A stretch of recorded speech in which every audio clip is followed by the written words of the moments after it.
Welcome to the SIWIKE podcast, the only podcast that shares the stuff you didn't know you needed to know about jobs, careers, and life. The SIWIKE podcast, the stuff I wish I knew earlier. Hi, everyone, and welcome to the SIWIKE Stuff I Wish I Knew Earlier podcast. We're here with one of our guest hosts again, Tiffany, Uman, and we thought we'd have a conversation on navigating your first 90 days in a new job. So, Tiffany, how are you doing today? I'm great, Lukey. Thanks so much for having me. Definitely one of my favorite topics, so I'm glad we're diving into this one today together. Sounds good. So hopefully we get some of your insights and experience and share kind of your words of wisdom. But first of all, congrats to the folks who did land a job.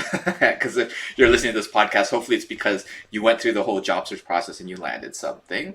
And we kind of settled on 90 days. And why 90 days? That's one of the typical probation periods. So it's usually about 3 months. 3 times kind of 30 days is the 90, although some people are longer, they might have a 6 months probation period, but usually you still want to get yourself on the right foot on the first 90 days. So what would you say are thoughts to consider as they get started? So obviously you don't have to wait till you start. Some people get an offer and they might start on Monday or they might start in a week, in a month, or even longer. So what would you say for folks who are kind of preparing in that kind of before start period? Yes, perfect. So what I would say, if let's say your role is not starting immediately, but you have a little bit of runway to work with, maybe starting, as Lukey said, in a week, a few weeks, a month. One thing I really like recommending to do is actually reach out to who's going to be your new boss and express your excitement and enthusiasm around what's up and coming for you coming into this role.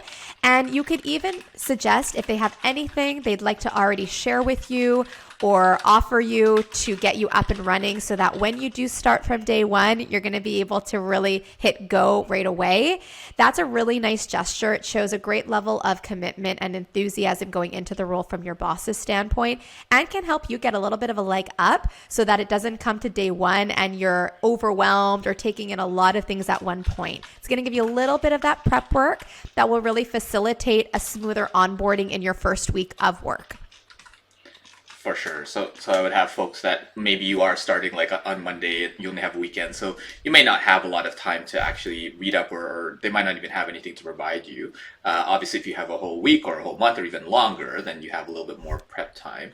And sometimes they just say like, well, don't worry about it, just relax. We'll get you started when you get started. Like, any thoughts on what to do if they kind of say there's nothing in between? Yeah, well, I would say appreciate that time because you're about to start a new role and you want to go in with the right level of energy. So you don't want to be tiring yourself out that whole weekend doing tons of studying that maybe hasn't even been requested of you. So make sure you're getting your rest before starting a new job. That's really important so you bring the right level of energy going in. But a little bit to Lukey's point, do a little bit at least of your own research that built on the interview process itself. So if let's say you already know what department you're going into, which I imagine you do since you've gotten the job and you know what your title is going to be, try to do a little bit more research on that. For instance, if let's say you're going into a marketing role on a certain brand that you're going to be working on, try to do a little bit more research on that particular brand. Maybe look them up online, look at their social media, see what's kind of been most recent. So you already get a really good sense of what you're walking into. So any kind of extra gestures you could do on your side, even that's not asked of you by your new manager, go ahead and do it. It's only going to help you feel more ready and prepared for when you start on the first day. For sure. And it doesn't have to be like a full-time job project to do it. You could just spend like an hour or two or an afternoon or weekend. If you have a lot of runway, let's say a month or two, you might spend a little bit longer, but definitely researching on the company website, taking a look at different departments. So let's say if you're starting as like a new dev, there might be multiple technical departments, multiple technical products or this and that. So the more that you can kind of learn to talk the talk, the better it would be. And then another thing that I would suggest is make sure that you understand the logistics. So a lot of folks are starting completely virtual, so they may get their all the packages mailed to them, right? So they might have an actual like laptop or whatever sent to them.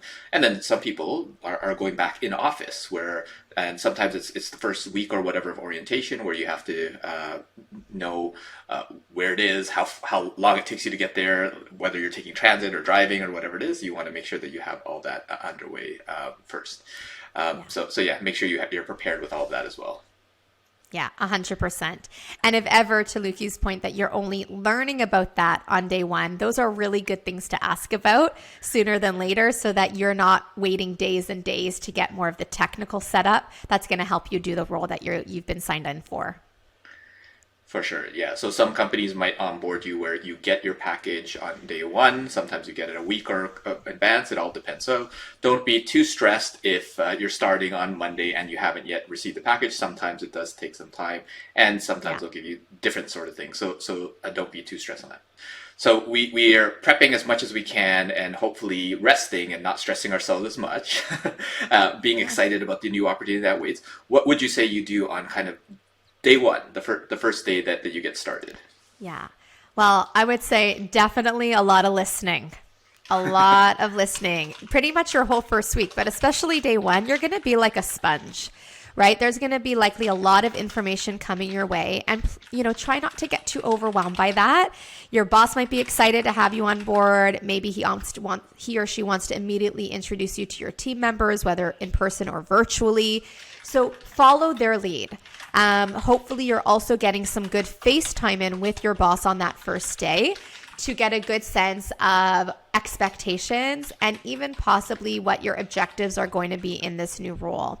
That might not all come on the first day, but you'll probably get a good sense of what you're working towards, what that dynamic is going to be with your particular boss, and you'll probably also get to know who your immediate team members.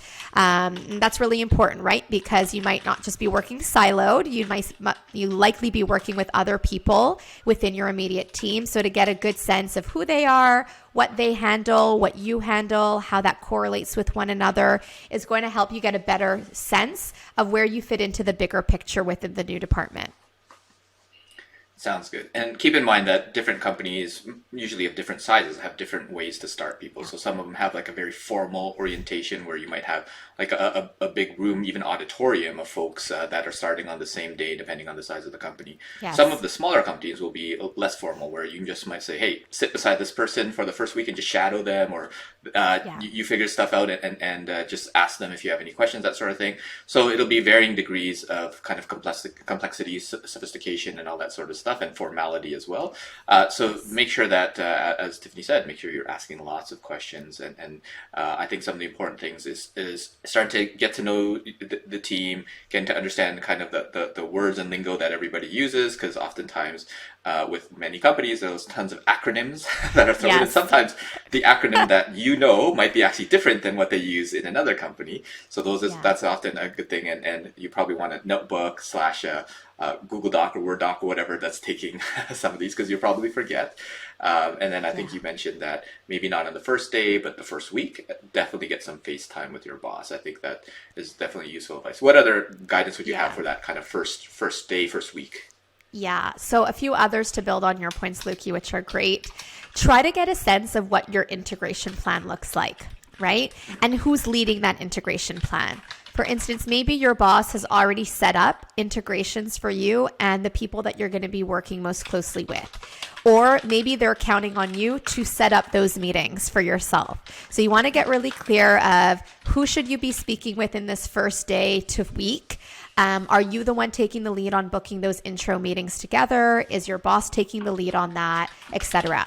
A little bit also to Luki's earlier point, it's a great thing to ask if there are going to be more overarching onboarding trainings that you should be a part of, maybe company-wide trainings for a set of new hires at a given moment in time. And that might not necessarily happen your first week, but it's good that you know when that might be happening, if it is something that is going to be happening.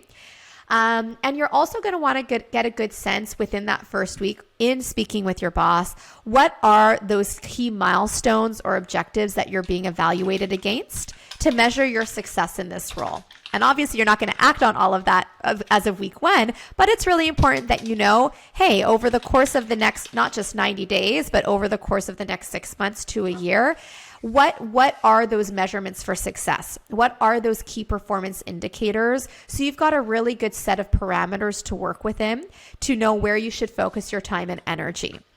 And of course, you can go more granularly with your boss through more discussion of exactly what types of projects or strategies or tasks are you expected to do to help deliver on that. But that would kind of come as a second step once you've got that foundation settled with your particular boss. For sure. And one thing that was a logistical item that I think I missed mentioning before is if you are starting in person and even online and virtually, just make sure you understand what the dress code is, right? So for different companies, something as simple as what to wear can be a little bit of anxiety for someone on the first day. True. It's generally easier to overdress, and then you can always take off the jacket or the tie or whatever, and then the second day, hopefully you're more kind of able to fit with the culture. So just ask if you're not sure, but generally like a business casual is pretty standard. Something like a shirt with a collar. If you want to try make it a little bit nicer with a jacket or a tie, and obviously the female equivalents of that dress, and take note from everybody else around you, as Tiffany mentioned, to kind of take their lead, and you notice and say, okay, can I wear that? And you have to be careful, because sometimes the tenured person who's been there for like 10, 20 years might come in something not generally recommended, but because they're so well received. So don't necessarily take the kind of the first piece of wardrobe advice for someone. Just do a little bit more reconnaissance and looking for what other people are doing. 100%. And if I can add something to that point, Luke, sure. It's a really, really, really relevant one, especially to make sure that you're putting yourself forward in the right way. As you're paying attention to what the attire is, also be cognizant of what you want your image to be, right? Because especially as a young professional starting in the workforce, you know, there are some of those elements from a dress code standpoint that can help elevate your professionalism. I'll just take myself as an example where I always looked really young and I was short. So I wanted to wear things that would help me also for myself feel professional. Even if people around me weren't wearing those types of things, I knew for me it would make me feel really confident. And so those were some personal discretion choices I made, even if, let's say, other people around me weren't always wearing, you know, a dress or a blazer. I'm like, you know what, I feel good wearing those kinds of things. So, and it works within the overall culture. It wouldn't make me stick out like a sore thumb. So again, use your discretion on that, to Lukey's point around observing and paying attention, but also making your own judgment call of what's going to make you feel really good and confident in the position. For sure. I think that's all great. And again, it's always going to be a little bit circumstantial based on your particular context, because a little bit more conservative company will be a little bit more kind of dressed up and a little bit more kind of startup-y culture. Don't be surprised if you're wearing like hoodies and things like that. But just make sure that you're aware of what others are doing. And as we kind of go back a little bit to expectations with your boss, one of the things that I would encourage you to think about is, once you understand theirs, is what I call an exercise called pre-writing your resume. So in the next 3 months and next 6 months, what do you want your resume to be able to say? Now, that doesn't mean you're going out and looking for a new job. it just treat it as more like a performance planning document to say, okay, these are the things I want to achieve. And if they are, just see if your boss can help you do that. Now, an easy way to do that is take a look at the kind of senior version of your job description, or the next level, and say, can I start getting exposed to these types of things? Not necessarily do them or complete them, but I think that would be something to consider. Now, you've just started, so it doesn't mean that you have to complete them, but at least to set the wheels in motion can definitely be helpful. So as we kind of start our first day, first week, and we're starting to get a little bit settled, what are some of the other things that you'd recommend in the first kind of 30 and then 60, 90 days? What about the first month if we start tackling that side? Yeah. So once we've kind of tackled these things with your particular boss, and one additional thing you're going to want to address with your boss within those first 30 days is, what's the ideal communication dynamic between the both of you, right? Is it primarily email? Is it weekly status meetings? Is it a combination of the two? Is it maybe via texting or internal messaging system on like Microsoft Teams or whatnot? You want to get a good sense of what that communication dynamic will be so that you avoid frustration or miscommunications between you and your direct manager. A little bit similar to that note around getting a good footing is understanding the internal processes and systems that you're working with. So it builds a little bit on getting that baseline technology set up, but also understanding, for your type of role, are there certain softwares? Are there processes? Are there certain systems that have established internally that you're expected to use? And if yes, you want to make sure that you're getting trained on that, because that will otherwise lead to a lot of frustration if there's things you're expected to do, but you don't have the proper training on how to use those particular systems internally. So that's definitely a big one to ask your direct manager about, or maybe even your team members about. Maybe your boss is going to have your team members support you on some of these trainings, but you want to get a good handle on that. Another key thing you're definitely going to want to do in the first 30 days is get a really good sense of upcoming meetings, what those meetings look like, what the objectives of those meetings are, who typically attends those meetings, and what your responsibility or role is in those meetings. Especially if you're entering into a pretty meeting heavy culture, right? That can be very overwhelming, where you're trying to just get your head above water and you're being pulled left, right, and center into all these different meetings. And you're like, what do I even do in these things?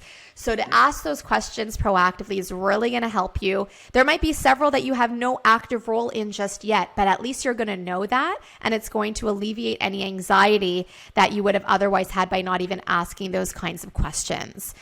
So that's definitely a big one in the first 30 days. Maybe you're going to get a calendar, a little bit of a roadmap of what's up and coming for those types of meeting structures.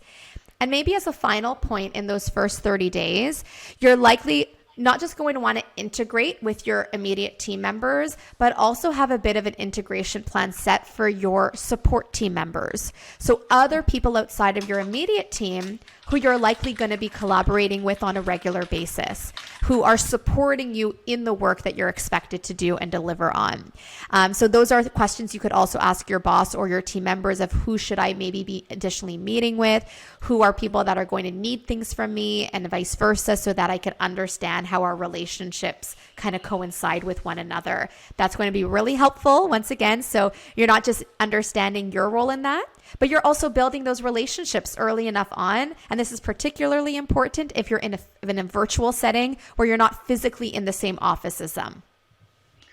Sounds good. I recall earlier in my career when you were talking about the communication side and making sure you get the dynamic right, because I was used to a previous culture where we were kind of emailing and texting, and I remember sending a message to my new boss saying like, urgent, I needed them to do something, and then like minutes, hours go by and they don't respond, and I'm like, it's urgent, need this reply. And then I realized that they were in their office, so I kind of knocked on the door, and they said, I asked, well, did you get my email, the urgent one? He's like, well, I was really taken back at his response, because he says, well, if it was urgent, you wouldn't have sent an email. And I was like, oh, point taken. So just understand that sometimes, depending on the culture, people behave different. So I think that's a very important point. Yeah. A couple of things that I would suggest in that kind of first week as well is on the people side is, if you can, have like a casual coffee or lunch with a bunch of your coworkers, right? I think that's good at kind of integrating yourself in there, where there's always going to be the group of people that go out for lunch, the group of people that kind of stay in for lunch. So try to kind of make friends with both. So sometimes bring it, sometimes go out and see who you can relate to. Some will go for coffee, some will go for other breaks and things like that. So you'll want to see who you kind of relate with and kind of integrate yourself into the group. And what I recommend is also at the end of each day in that first month, and even beyond that, is to take like 5 minutes to just reflect and say, how did the day go? and note on one thing that you did well and one thing that you could do better, and just make sure that you do that ongoing for the rest of your career if you can. Because if you're always making those incremental improvements, I think that would be helpful. So those are some additional suggestions that I'd have. Are there any things that you'd want to add for kind of that first month? I know there's a ton of things, but just anything that comes to mind.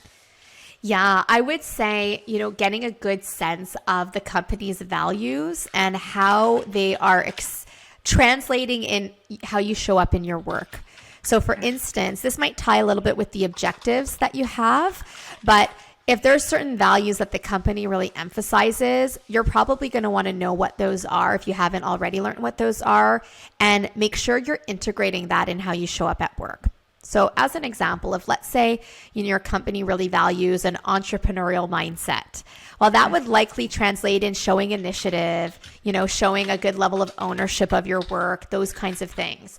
So you could keep that in the back of your mind as you're demonstrating your work and how you're showing up for yourself by bringing that type of value to life. And it goes really well with your point, Lukey, about pre-writing your resume. Because when you want to fast forward to maybe 90 days from now and look back, you could even integrate the fact that you demonstrated that kind of entrepreneurial spirit in how you delivered on a certain task or completed a certain project or collaborated with other people, right? So it's just going to give you a good foreshadowing. That's also going to help you to come time for evaluation moments like performance reviews, where you're actually embedding this already in your way of operating. And that's one of those things that people really miss the mark on in starting a new job. They focus just on the work, but they kind of miss the bigger picture of those overall evaluation metrics. And even if it's not officially an evaluation metric, it's still something the company places a lot of emphasis on. So if you can integrate that, you're going to be set up for a lot of success. For sure. So hopefully if folks are following our guidance, then within the first month, they understand most, if not all, the processes, softwares, most of the abbreviations and different things that they have to get used to. They've had coffee or lunch or whatever with a whole bunch of their teammates, maybe some supporting teammates as well. I also recommend folks to kind of make good friends in certain departments. So definitely someone in the IT department is always a good idea to make a good friend with. Maybe someone in like HR or payroll or something, and benefits would be another good and helpful connection.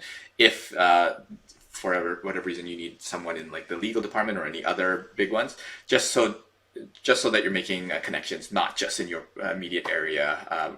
Obviously, if you got hired into those areas, those would be. But outside of that, make sure you're connecting with other folks in the company, because they can be helpful in the future. And you never know, you might be helpful for them as well.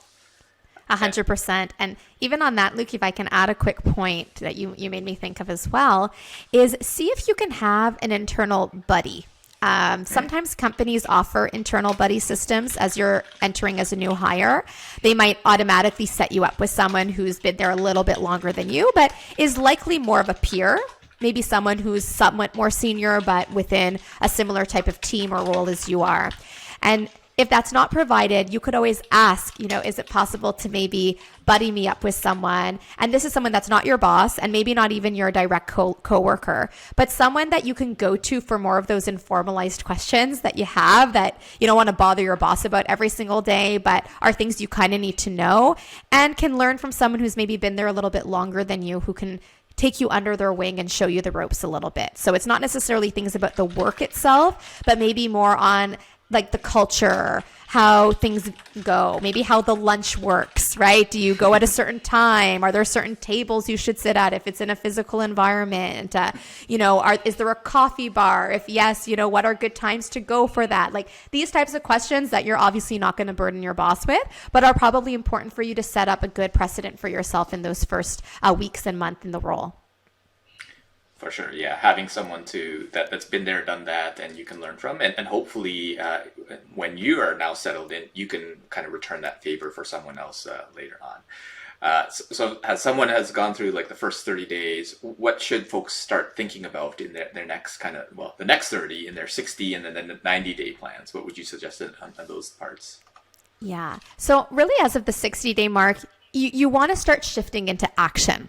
That first 4 weeks in a role is going to be a lot of that soaking it all in. Like I said, a lot of listening, a lot of asking questions, and getting a good foundational understanding of what you're working with.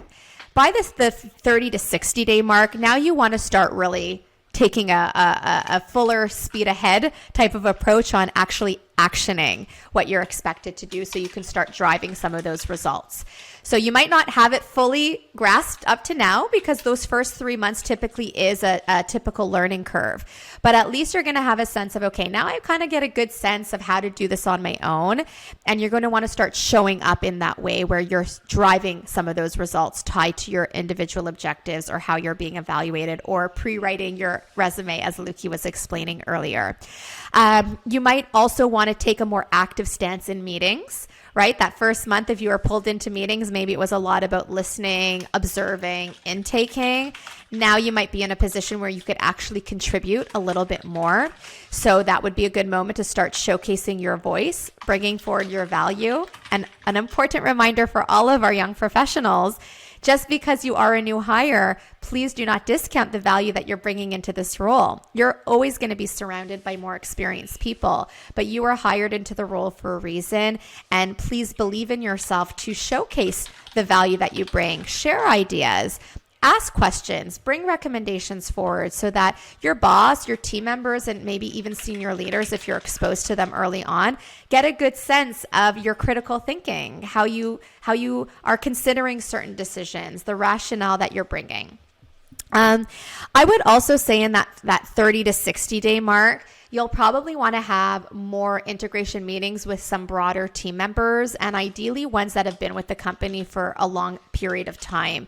Those are wealth of resources and knowledge that can fill in a lot of gaps for you on the historic of things that have happened, why they might have happened in a certain way, so that for your current and future decision making, you have a little bit more context to go off of what's worked and what hasn't worked. That way you can save yourself time in maybe recommending things that might not actually be the best approach for your particular function. So when you can do those types of integration meetings, maybe for more senior people that have been in your teams longer, all of that, it's going to help you a lot. Those are definitely some key things you're going to want to do.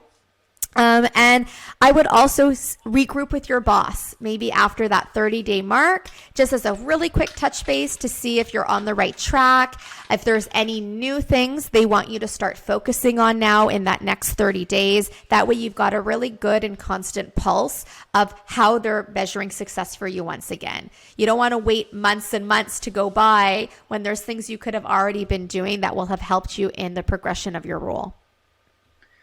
Yeah, I think a lot of that is great advice. And I like what you said about like kind of shifting from listening to action, and then also including those integration meetings with the folks that have the historics, because a lot of young folks they're full of ideas and all these things. And sometimes you don't realize that they already tried it a week ago, a month ago, a quarter ago, a year ago, and it totally failed or didn't work. And that great idea that you had is going to fall on deaf ears, and they're going to be like, oh, wah wah, like this person again, because you didn't have the historical one. But if you can go in with a sense of curiosity and say, can you clarify this for me? Or can you, I haven't been around, play the new person card whenever you can, and just a little bit more and say, oh, could you explain a little more why? And then before you present like this big idea, have a little bit of that context. And if you realize that nobody has actually thought of that idea or gone down that path, well, maybe that's a good opportunity to kind of share it. Or if they went down that path but did it in a slightly different way, didn't have a certain nuance of it,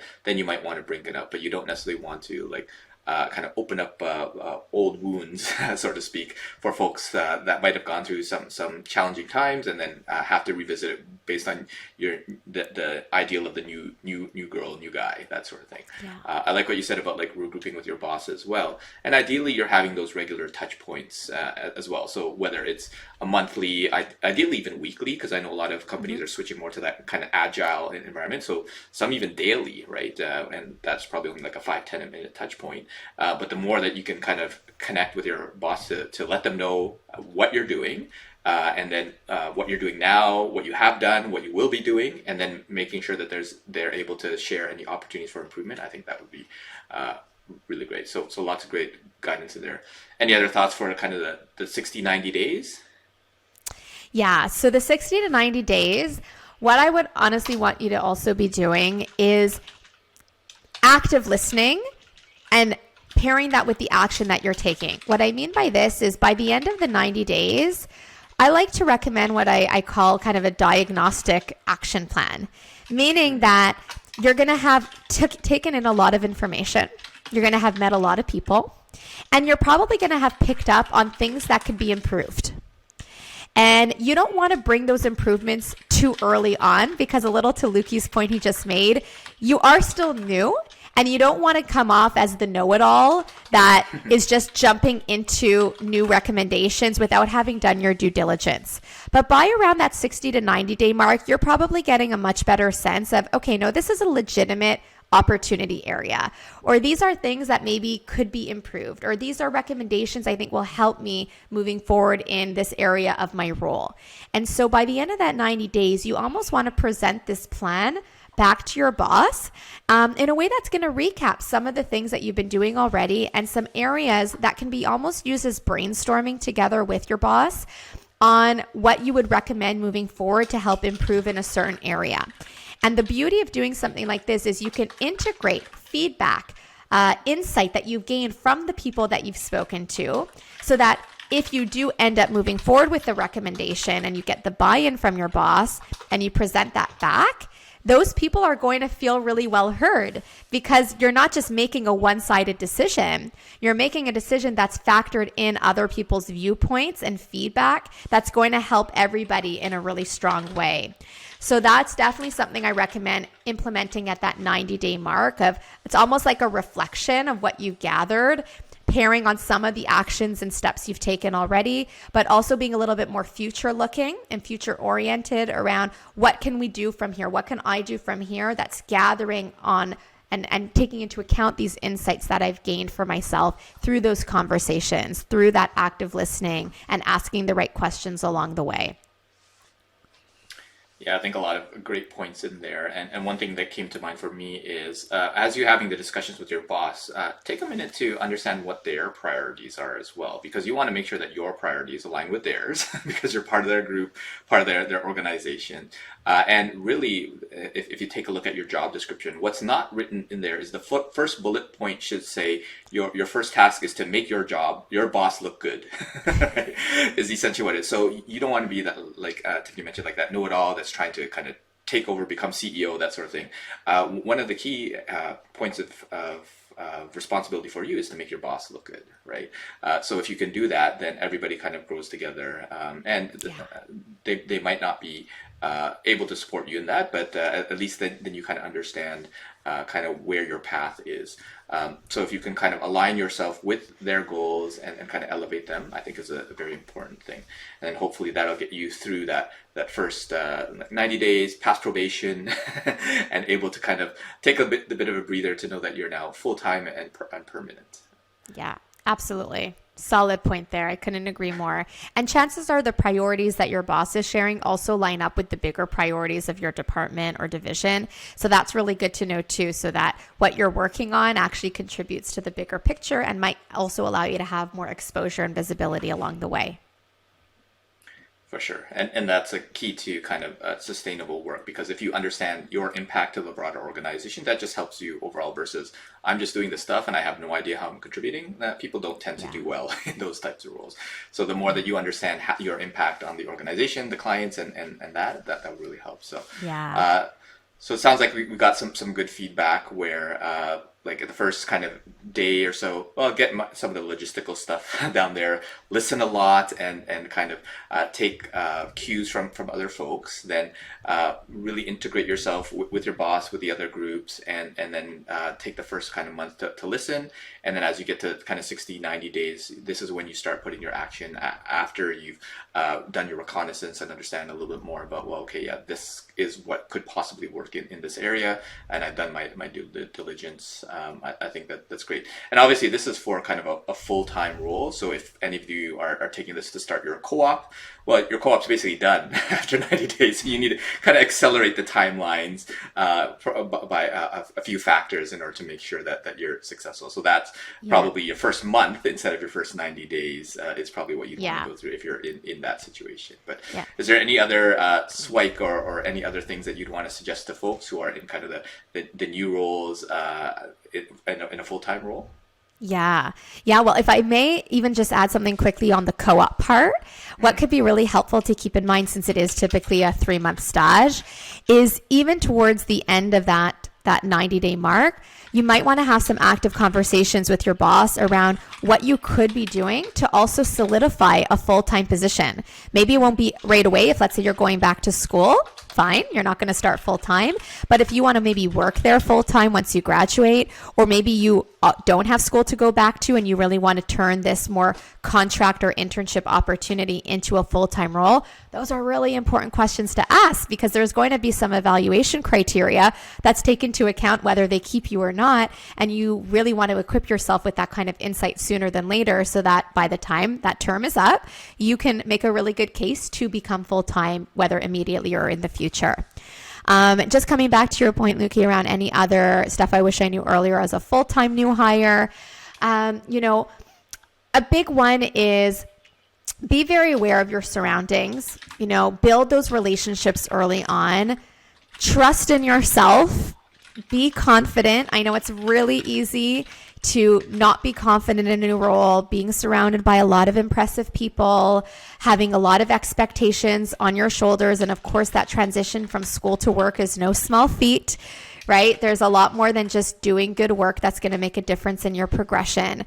So please don't discount the importance of building those relationships, making your voice heard, asking the right questions, trusting in yourself, right? Building up that confidence. And when in doubt, if you are lacking confidence in your role, the biggest thing you can do for helping with that is ask for feedback. Ask for feedback regularly, consistently. That's going to help fill in the gaps for you and will validate what you're doing to help you feel more confident, right? If you're just doing the work and you're like, oh gosh, I hope I'm doing this right. I don't know. Maybe I should be doing this instead of that. You're going to drive yourself crazy. You're going to get in your own head, psych yourself out, and that's directly going to diminish that confidence that's so important in those first weeks of a new role. So when in doubt, go to your boss and maybe one of those weekly touch points, those daily touch points. Say, you know what? I know I'm still only a few weeks into the role, but I'd love to get a sense from you of how you find that I'm doing so far. Any particular feedback you'd like to share with me? I'm always about improving myself and want to make sure that I'm positioning myself for success moving forward. Any insights would be really helpful. And then they'll share direct feedback with you. And like that, you can actually action that feedback. Maybe you're going to be pleasantly surprised with what they share, that it's all very positive feedback. But at either which way, it's going to equip you to feel a lot more confident and in trusting yourself in those first weeks and months of a new role. So that's an important one I would have told myself in the historic part of my career in those early weeks of asking for feedback more regularly instead of getting in my own head and lacking confidence in some areas. For sure, and a lot of great feedback, and it reminds me of the also challenging imposter syndrome to deal with. But I think that's a totally separate episode on its own, so we won't open up that can of worms. But thank you so much for providing the guidance and insight, and I think definitely developing that rapport with your boss and your coworkers, and really taking that listening before you turn to action approach, I think would be great. So thanks so much, Tiffany, for sharing your insights on making the most of your first 30, 60, 90 days on the job, and hopefully we'll have you back for a future episode. Oh, I'd love that, Lukey. Thank you so much for having me, and I hope all of our listeners found this really helpful. And go crush it in your new jobs. You've got this. Take care, everyone. Thanks for joining us on the SIWIKE Stuff I Wish I Knew Earlier, the podcast. If you like the podcast, please subscribe on iTunes, Stitcher, or wherever you found this podcast. And if you can give us a review, that would be very appreciated. Feel free to contact me on LinkedIn at Lukidanu, Lukidanu, and the same on most social media platforms. And I look forward to hearing from you. Thanks. Bye.